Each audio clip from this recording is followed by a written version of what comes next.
Coming to the Prime Desert Woodland Preserve on the morning of Good Friday, walking over dirt trails, passing the Joshua trees, carrying crosses on my shoulder.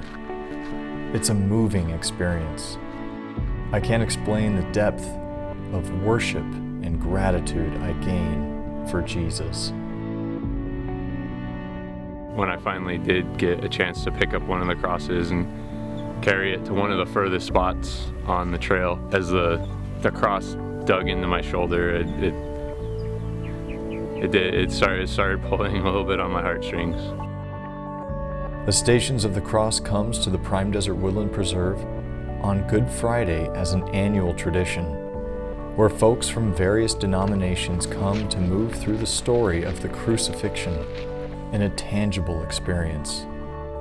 Seeing people from all the different churches come together and walk together on this journey, because it's so symbolic of the church as the body of Christ and not just like a small section of the body of Christ in our own different denominations and churches.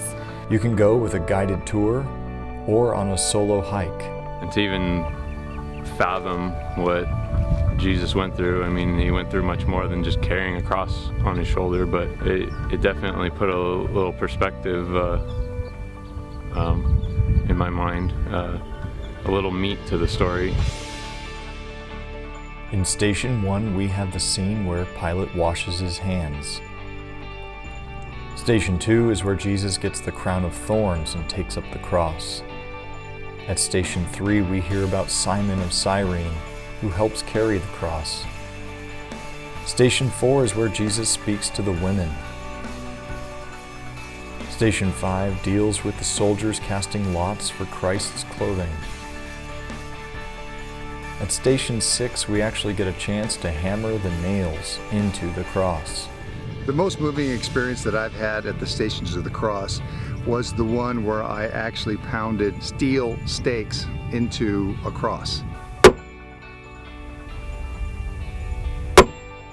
It was a tactile experience, thinking what it must be like for the kind of force it takes to drive a stake through a piece of wood. Imagine that applied to a person's arm or hand. The kind of pain that would trigger is unimaginable to most of us. It really brings the message home of the sacrifice of the Son of God. Station 7 deals with Jesus making sure John will take care of his mother Mary. And at Station 8, Jesus declares it is finished and breathes his last.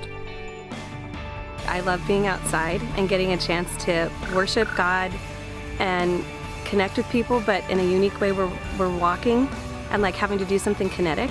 When you have movement plus thought and worship all mixed into one, it creates this really beautiful experience where you're connecting with nature, you're thinking about what God's made. It's this beautiful thing to be able to walk through something and not just stand and sit like in a regular church service. 1 Peter 3:18 says, "For Christ died for sins once and for all, a good man on behalf of sinners, in order to lead you to God.